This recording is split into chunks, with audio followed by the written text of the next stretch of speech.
A very good evening to you, Joseph, and thank you so much for coming in. So you've got Cyril Ramaphosa appearing on this Financial Times platform, their 6th summit.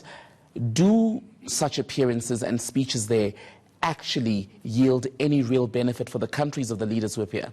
Well, they don't really, so we have been from time immemorial going into these summits, into these talks, but there are no results. Remember, he went last year, and he does acknowledge that 20 billion was committed, but it hasn't actually flowed in because there are no specific project that has been. So I listened to his speech and so on. So he talked about the history, Agenda 2063, and also the potential and the promise Africa has.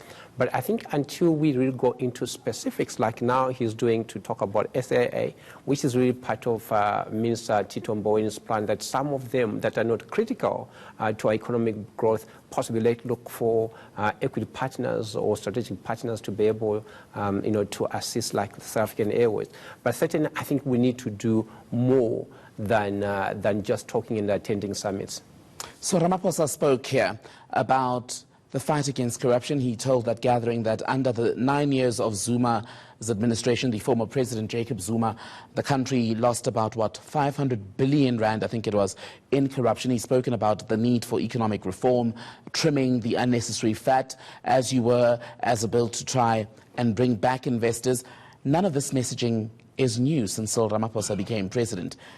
Is the issue then with the message, or are investors simply not coming because they're not seeing the implementation of all this promised change that he keeps speaking about? Well, you talk about promise, and that's correct. But they're also possibly saying we've heard this before, but what has really happened? You have seen that the U.S. now have put the Gupta family in terms of, restrictions on doing business because of what happened here over the last few years. But what we need to do is to start seeing action to say, what is the president going to do, and certainly speeding up and making sure that some of the people get really to be called to account for all the actions they have. But I think apart from that, really, the message he has is that, there are a couple of opportunities we need to look at, and he does acknowledge those, those obstacles, in particular corruption, that we need to do that. We also need to make sure that there is certainty, policy certainty, going forward to be able to lure those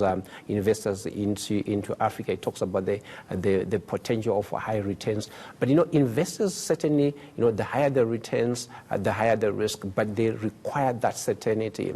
And one of the key challenges he mentioned is certainly Eskom, because I think if you're an investor and you want to come into the manufacturing sector, you want to make sure that you've got enough energy. SAA is a mess. Eskom on the verge of disaster. Arms manufacturer Denel also not in a much better position. Petro SA also in trouble. These are all entities that when the new ANC President Cyril Ramaphosa came in, he came in with a promise to fix. He introduced these teams that would go there and head up the various SOEs, but not much has changed. Was there an underestimation of the depth of the problems? You're spot on. I think you've got about 5 or 6 organs, state organs, that are really critical to service delivery, and you've mentioned all of them, including SABC. That becomes another one from an education and access to information by the public.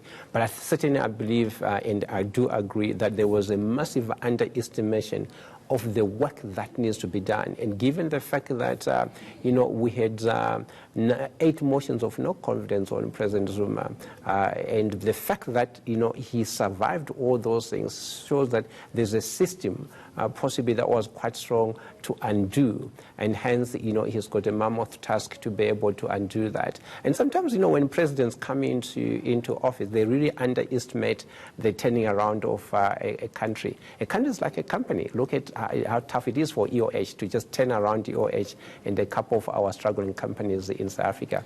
Let's flip that underestimation by the Ramaphosa administration and the people he sent into these SOEs and say then that given the depth of the problems, should the South African public not be more patient, more giving of time in trying to fix the economy and the SOEs? Unfortunately, I think we just possibly have to have the patience and try and assist where possible. Remember, one of the key promises was that we're going to have a restructuring officer in some of these key state-owned entities like Eskom to say, let's appoint somebody who is going to assist and oversee the restructuring so that these parastatals are efficient. But that hasn't happened as well. So just appointing the key individuals also seems to be a problem, who will be able to assist the president in making sure that these are working, there's efficiency, and certainly they're going forward. I mean, we've been talking Eskom about dividing it or bringing it up into three different entities, your transmission, generation, and distribution, but you still don't have a plan for that. We speak quite often about the economy and these SOEs at very perhaps academic and high levels of engagement, but when you say there needs to be a patience with the turning around of things, be it at SOEs and the economy in general, how do you convince a young South African who was born in 1994, the advent of democracy, born into promise, but also a lot of poverty, who this year is, 25 years old, not much has changed, they are running out of time? I agree with you. So you look at that and you say this young person have just finished college and there's no prospects of jobs. You're actually getting companies shedding off jobs. But as I said earlier on, so they will say, well, give us a little bit of time to be able to do things. But I think it's just that underestimation and possibly sometimes getting overwhelmed, because you must look at it this way.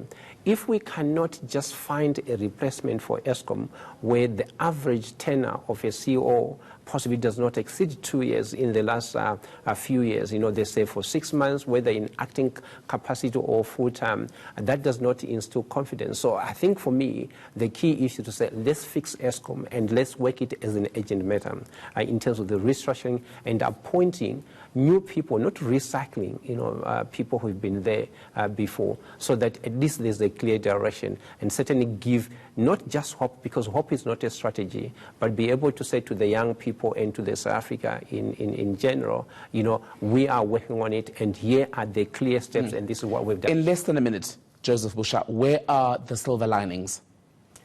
That's a very tough question, to be able to say where are the silver linings into that, because as I said, you haven't seen the concrete steps. But let's wait for the medium-term budget by Mr. Mboweni coming through. Hopefully, we'll be able to just look at the lining in there. J.M. Busha Investment Group Managing Director Joseph Busha, thank you so much for your time tonight. Thank you, sir.